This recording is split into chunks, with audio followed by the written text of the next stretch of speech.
प्रिय बच्चों, अभिजीत क्लासेस में आपका वेलकम है, स्वागत है। आज हम एक नया टॉपिक लेकर आए हैं, सम एप्लीकेशंस ऑफ ट्रिग्नोमेट्री यानी त्रिकोणमिति के कुछ अनुप्रयोग। आज हम इसके अंतर्गत इंट्रोडक्शन पोर्शंस के बारे में चर्चा करेंगे। आइए देखते हैं कुछ word meanings. Line of site, इसे बच्चों क्या बोलते हैं? दृष्टि रेखा। हॉरिजॉन्टल लाइन, इसे हम क्षैतिज रेखा कहते हैं। एंगल ऑफ एलिवेशन, इसे हम उन्नयन कोण कहते हैं। एंगल ऑफ डिप्रीजन, अवनमन कोण। ऑब्जर्वर मीन्स प्रेक्षक, जो किसी ऑब्जेक्ट को देखता है। टावर मीन्स मीनार। ऑब्जेक्ट मीन्स वस्तु। लोकेटेड मीन्स स्थित। सर्टेन एंगल, इसे हम बोलते हैं निश्चित कोण। लोकेटेड मीन्स स्थित, सर्टेन एंगल निश्चित कोण। हाइट, HEIGHT, हाइट मीन्स ऊंचाई। डिस्टेंस, दूरी। ब्लो, BELOW, ब्लो मीन्स नीचे। एबव मीन्स ऊपर। विजिबल आइज मीन्स बच्चों प्रेक्षक की आंख। इन दिस प्रोसेस, इस प्रक्रम में। इसको नोट कीजिए, मिटा दें।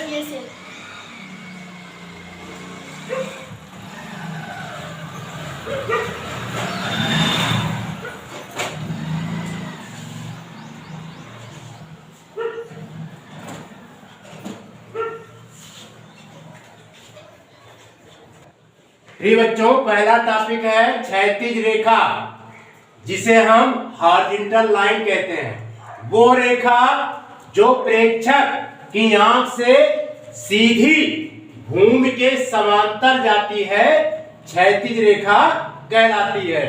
AD is the horizontal line. AD क्या है बच्चों? हॉरिजॉन्टल लाइन है। क्यों? क्योंकि ये ग्राउंड लाइन के क्या है? पैरेलल है। ठीक है, भूमि रेखा के क्या है? पैरेलल है। इसे हम क्या बोलेंगे? Horizontal line. Horizontal line, the line which goes parallel to the ground straight from the eyes of the observer is called the horizontal line। ये है वो, यहाँ पर ये है बच्चों आइज बना हुआ है। ये ए पॉइंट पर है, eyes of an observer. AD यहाँ पर क्या है? हॉरिजॉन्टल लाइन है। BC यहाँ पर क्या है? ग्राउंड लाइन है। हॉरिजॉन्टल लाइन हमेशा ग्राउंड लाइन की क्या होती है? पैरेलल होती है। ठीक? Yes sir. नोट कीजिए।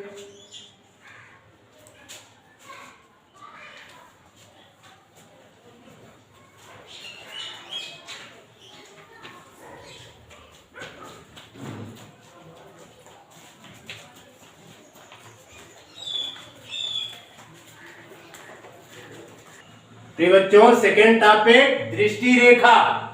जब कोई दर्शक किसी वस्तु को देखता है तो दर्शक की आंख को उस वस्तु से मिलाने वाली सरल रेखा दृष्टि रेखा कहलाती है।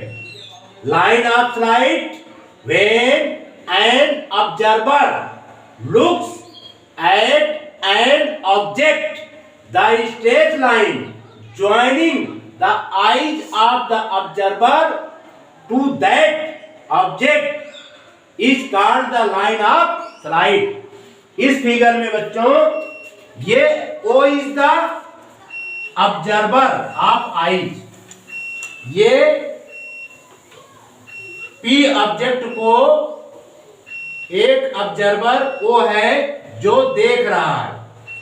तो ऑब्जर्वर की आंख और ऑब्जेक्ट के बीच की जो डिस्टेंस होती है इसी को हम क्या कहते हैं, लाइन ऑफ स्लाइड। क्या बोलते हैं बच्चों, line of slide, line of slide. ठीक है, ऑब्जर्वर की आंख से सीधी होकर गुजरने वाली इस लाइन को हम क्या बोलेंगे, हॉरिजॉन्टल लाइन। ठीक है, और ग्राउंड, ये ऑब्जर्वर का जो फीट होता है, जो पैर होता है, उससे होकर गुजरने वाली इस रेखा को हम क्या बोलते हैं, ग्राउंड लाइन। ये क्या है बच्चों, ग्राउंड लाइन। समझ में आ गया? पुनः रिपीट, दृष्टि रेखा, जब कोई दर्शक किसी वस्तु को देखता है तो दर्शक की आंख को उस वस्तु से मिलाने वाली रेखा को दृष्टि रेखा कहते हैं या लाइन ऑफ साइट कहते हैं। ठीक है, line of site, when an observer looks at an object, the straight line joining the eyes of the observer and to that object is called the line of sight, is called the line of sight। इसे हम बच्चों क्या बोलते हैं, दृष्टि रेखा। Clear? Yes sir.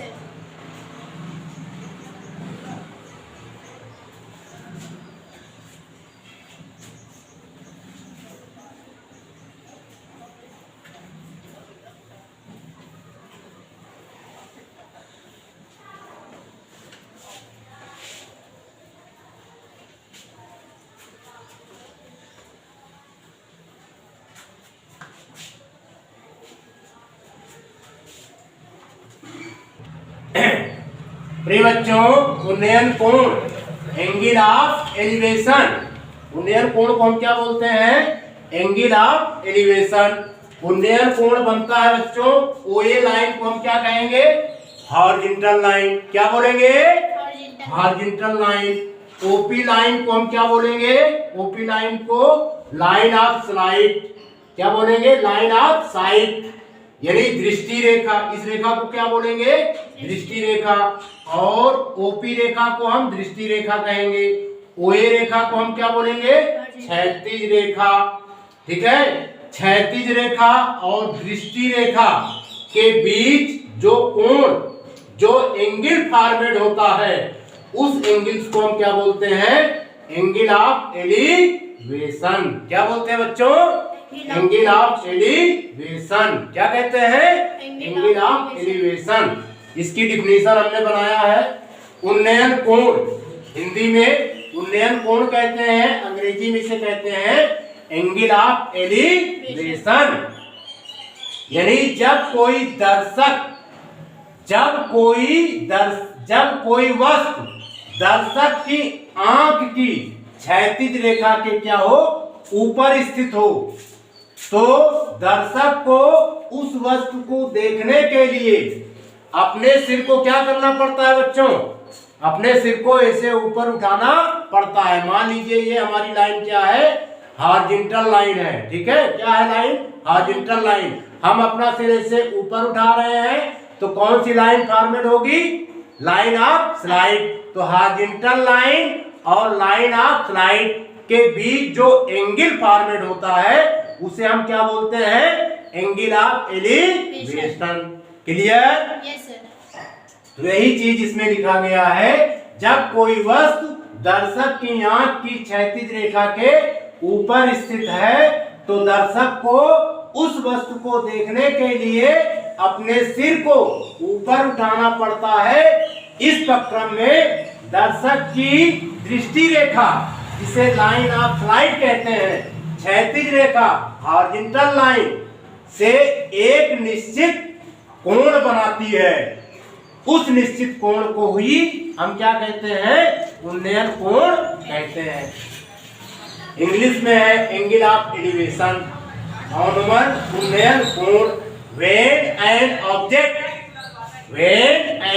Object is located above the horizontal line of the visible eyes, the visible has raised his head to see the object In this process, the line of sight of the observer makes a certain angle with the horizontal line, which is called the angle of elevation of the object.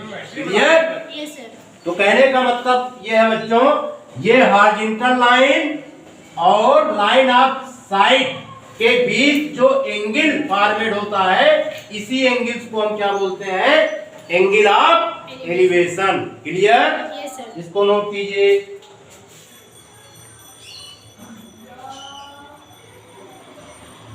बिठा दे. Yes, sir.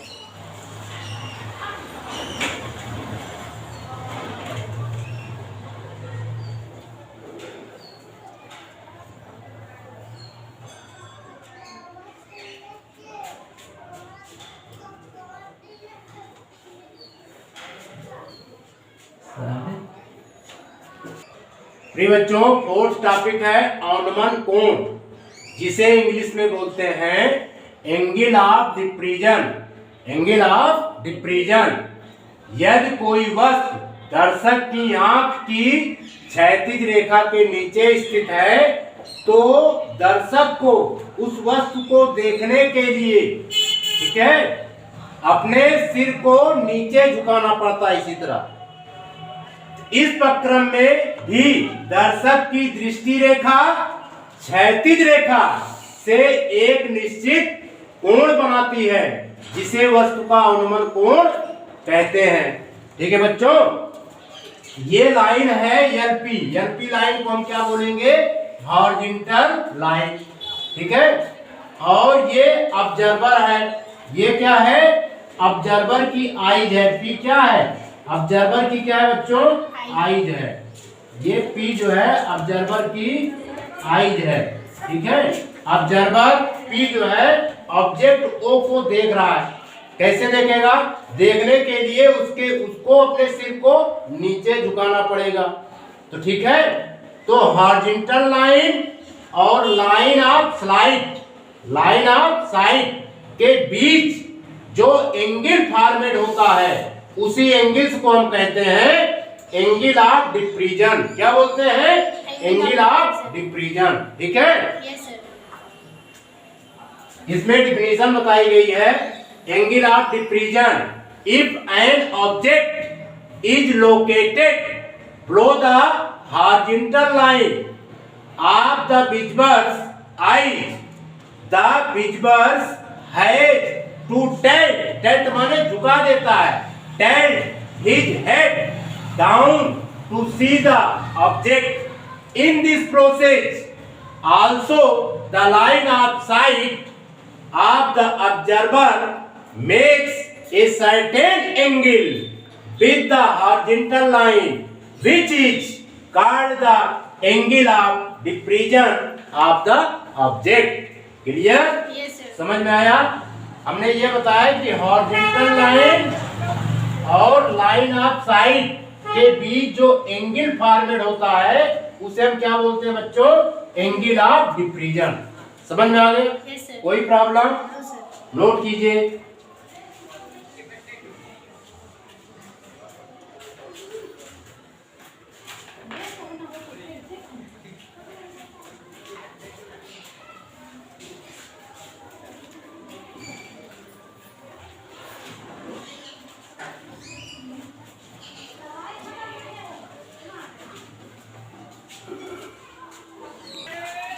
जी बच्चों, आइए इस figure में देखते हैं. A B क्या है? A B यहाँ पर है हाइट ऑफ मैन, और सी डी यहाँ पर क्या है? सी डी आपका गिवन है height of tower. Height of the tower from the ground. समझ में आ रहा है? Yes, sir. पॉइंट ए है eyes of the observer. Eyes of the observer. ठीक है. यहाँ पर एक लाइन है. एक लाइन को हम क्या बोलेंगे? Horizontal line. क्या बोलेंगे बच्चों? Horizontal line. और यहाँ पर एडी लाइन है. इस एडी लाइन को हम क्या बोलते हैं? Line of site. Line of site. इसी प्रकार एसी लाइन है. AC लाइन को हम क्या बोलेंगे? Line of site, line of site. AK line को हम क्या बोलेंगे? Horizontal line. प्रिय बच्चों, AK लाइन को हम क्या बोलेंगे? Horizontal line.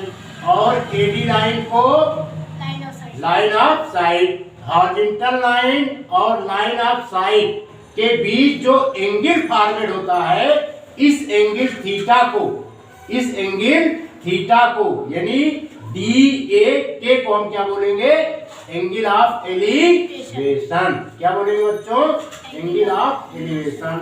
Horizontal line AK और टावर का फीट C के बीच जो एंगल फॉर्मेट होगा, हॉरिजॉन्टल लाइन और लाइन ऑफ साइट के बीच जो एंगल फाई फॉर्मेट हो रहा है, इस फाई एंगल्स को हम बोलेंगे एंगल ऑफ डिफ्रीजन। क्या बोलेंगे? Angle of depression. ठीक है। और पॉइंट ए है, इस पॉइंट ए को क्या बोलते हैं? Eyes of the observer, eyes of the observer.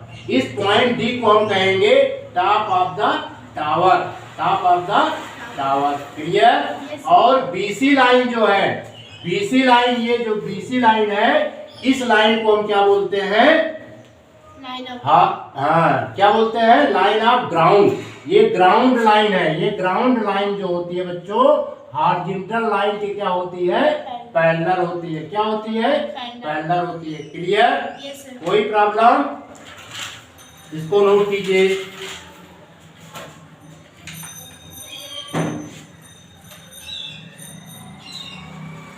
मिटा दें? Yes sir.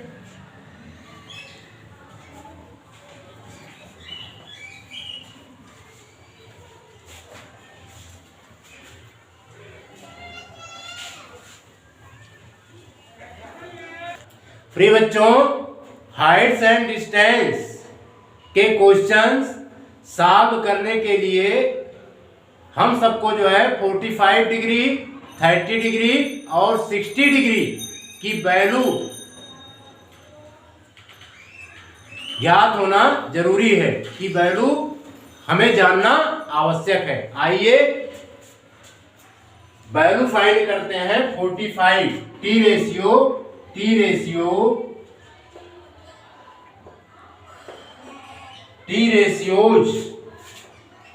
Of 45 degree.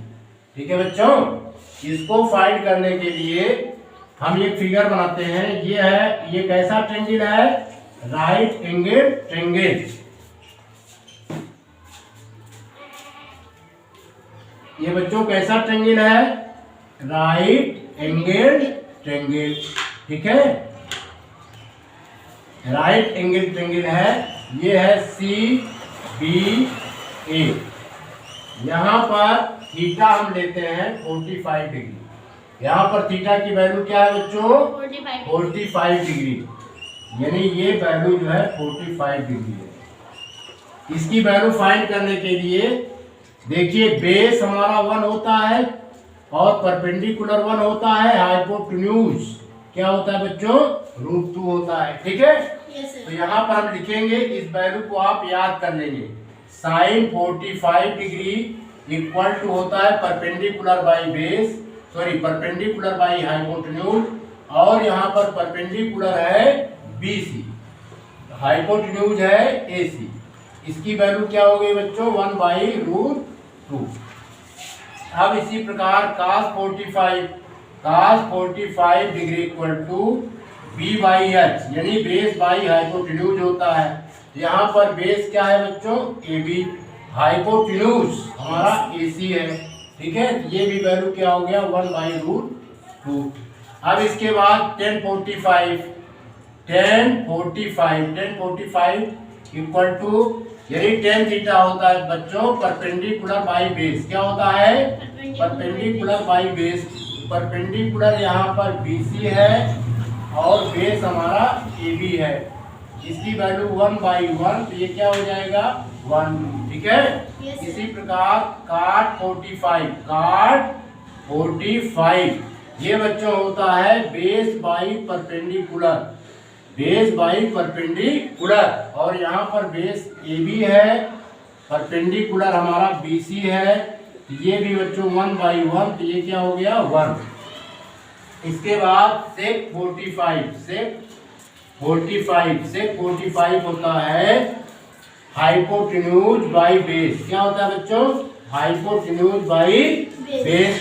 Hypotenuse क्या है यहाँ पर? AC है, बेस हमारा AB है, यानी ये √2 है, √2/1, तो ये क्या आएगा बच्चों? √2। क्लियर? Yes sir. इसी प्रकार कोसेक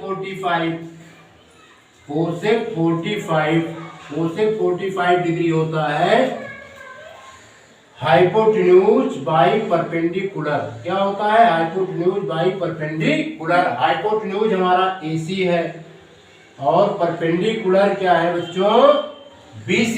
क्या है? BC। ये हुआ √2/1, क्या आएगा? √2। क्लियर? Yes sir. ये नोट कीजिए।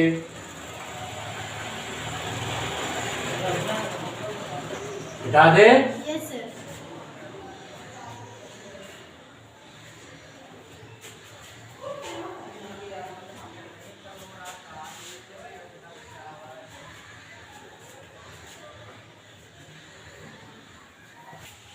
प्रिय बच्चों, T ratios of 30 degree and 60 degree, इसको फाइंड करने के लिए हम ये फिगर बना रहे हैं, इस पर ध्यान दीजिएगा। ये है बच्चों CAB। कौन सा फिगर है? CAB। अगर हम इसको थीटा मानते हैं तो थीटा का अपोजिट साइड्स हमेशा क्या होता है बच्चों? परपेंडिकुलर। 90 डिग्री का अपोजिट साइड क्या होता है? हाइपोटेन्यूज। तो ये साइड क्या होगा? बेस। क्या होगा? बेस होगा। क्लियर? Yes sir. अब इस फिगर को ध्यान से देखो। अब इसमें हम क्या करते हैं? CAB है, ये 90 डिग्री है।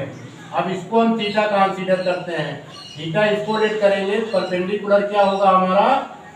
AB होगा। ठीक है? 90 डिग्री का अपोजिट साइड AC क्या होगा? हाइपोटेन्यूज। ठीक? और CB हमारा क्या होगा? बेस। ये साइड बेस होगा। ठीक है? अब हम एक फिगर बनाएंगे, इसी फिगर के माध्यम से जो है 30 डिग्री और 60 डिग्री की वैल्यू फाइंड करेंगे। ये फिगर आपको याद कर लेना है बच्चों। ठीक है? ये क्या है? CAB। अब इसको हम 60 डिग्री लेट करते हैं और इसको हम अज्यूम करते हैं 30 डिग्री। ठीक है? समझ में आया? Yes sir.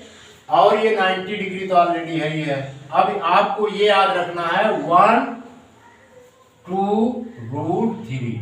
हमने क्या लिखा? 1 2 √3। ठीक है? Yes, sir. 1 2 √3। अब आइए बच्चों, इसमें वैल्यू निकालते हैं। sin 60 की वैल्यू निकालेंगे तो ये क्या होता है? Perpendicular by hypotenuse. तो परपेंडिकुलर AC कंडीशन में कौन सी साइड होगी? BC। कौन सी साइड होगी बच्चों? BC। Hypotenuse AC।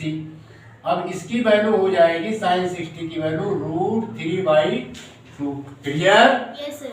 अब इसी प्रकार cos 60 का निकालते हैं। cos 60 का मतलब बेस बाई हाइपोटेन्यूज। क्या होता है बच्चों? Base by hypotenuse. अब इसमें बेस क्या होगा? AB। बेस हमारा AB साइड होगा, हाइपोटेन्यूज AC साइड। तो ये हो गया 1/2।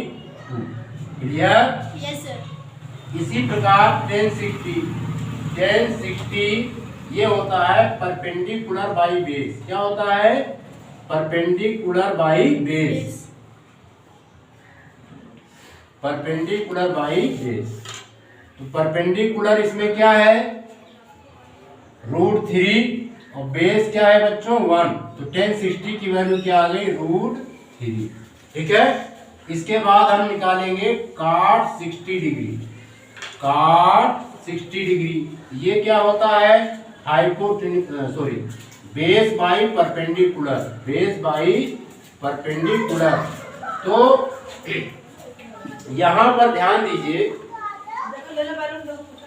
एक मिनट, इस स्टेप को पुनः लिख देते हैं। P परपेंडिकुलर क्या है यहाँ पर? BC है। क्या है बच्चों? BC। BC हाइपोटेन्यूज क्या है, सॉरी बेस क्या है? AB। BC की वैल्यू क्या है? √3। √3/1 तो ये क्या हो गया? √3। क्लियर? Yes sir. अब यहाँ पर cos 60, ये बेस बाई परपेंडिकुलर यानी AB बाई BC लिखेंगे। क्या लिखेंगे? AB by BC। AB की वैल्यू क्या है? 1 और इसकी वैल्यू क्या हो गई? √3। क्लियर? Yes sir. अब इसके बाद हम यहाँ पर सॉल्व कर दे रहे हैं बच्चों। सेक यहाँ पर अब क्या लिख रहे हैं? सेक 60 डिग्री। सेक 60 डिग्री क्या होता है? Hypotenuse by base. Hypotenuse by base. तो हाइपोटेन्यूज इस फिगर में देख करके बताइए क्या है? AC। बेस हमारा क्या है? AB है ना? Yes sir. AC की वैल्यू 2 है बाई 1 तो ये वैल्यू कितनी आ गई? 2। क्लियर? Yes sir. अब इसके बाद निकालेंगे कोसेक 60। किसकी वैल्यू? कोसेक 60। Cosec 60 degree. ये होता है हाइपोटेन्यूज बाई परपेंडिकुलर। हाइपोटेन्यूज इसमें क्या है? AC। क्या है बच्चों? AC। Perpendicular BC। परपेंडिकुलर कितना है? BC। ये हो जाएगा 2/√3।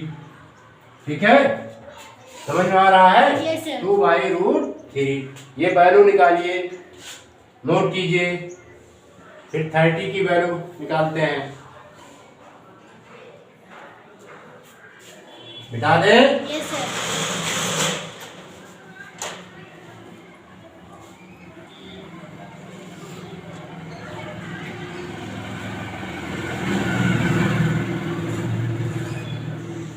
अब बच्चों पुनः रिपीट कर रहे हैं। देखिए, अगर हम थीटा इसको मानेंगे, परपेंडिकुलर क्या होगा? AB। ठीक, और हमारा ये साइड क्या हो जाएगा? बेस, और ये हाइपोटेन्यूज। ठीक है, अब इसमें हम 30 डिग्री को थीटा कंसीडर कर रहे हैं, तो इसके अकॉर्डिंग हम लिखेंगे तो sine theta equal to perpendicular by hypotenuse. इस कंडीशन में साइन थीटा ना लिख करके साइन 30 डिग्री लिखेंगे। Sine 30 degree. ठीक है, यस सर। साइन 30 डिग्री लिखेंगे परपेंडिकुलर बाई हाइपोटेन्यूज। तो परपेंडिकुलर इस कंडीशन में क्या होगा बच्चों? AB। हाइपोटेन्यूज क्या होगा? AC। परपेंडिकुलर कितना है? 1। हाइपोटेन्यूज कितना है? 2। अब इसी प्रकार cos 30। cos 30 की वैल्यू होती है बेस बाई हाइपोटेन्यूज। बेस हमारा क्या है बच्चों? BC।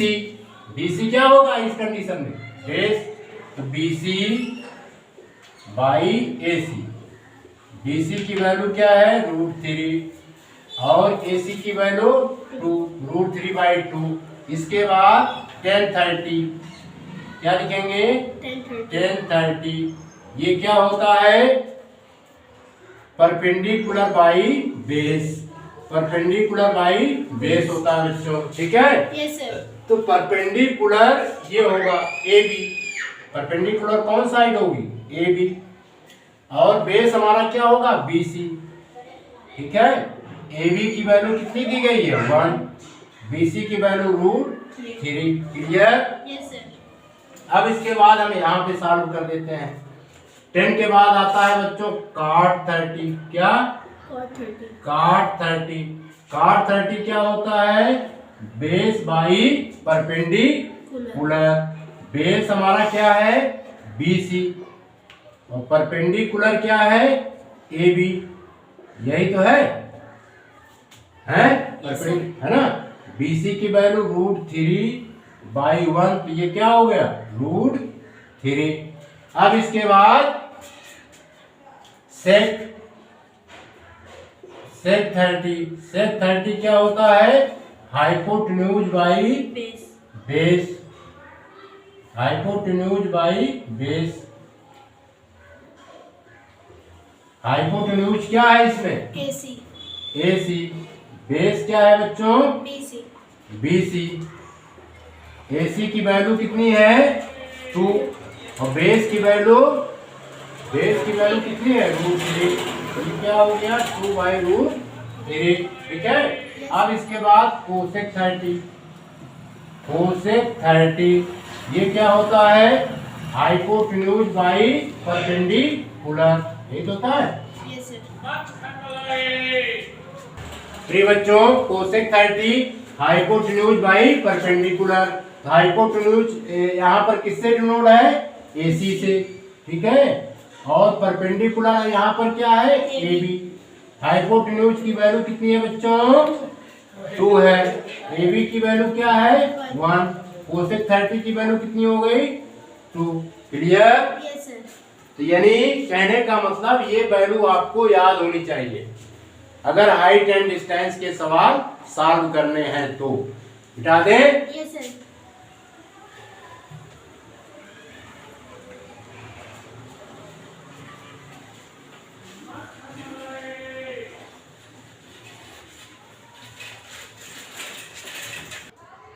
प्रिय बच्चों हम अपना लेक्चर यहीं पर समाप्त करते हैं।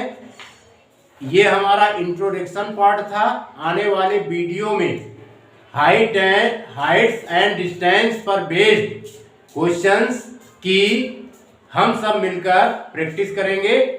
कंटिन्यू वीडियो अब लगातार जारी रहेगा।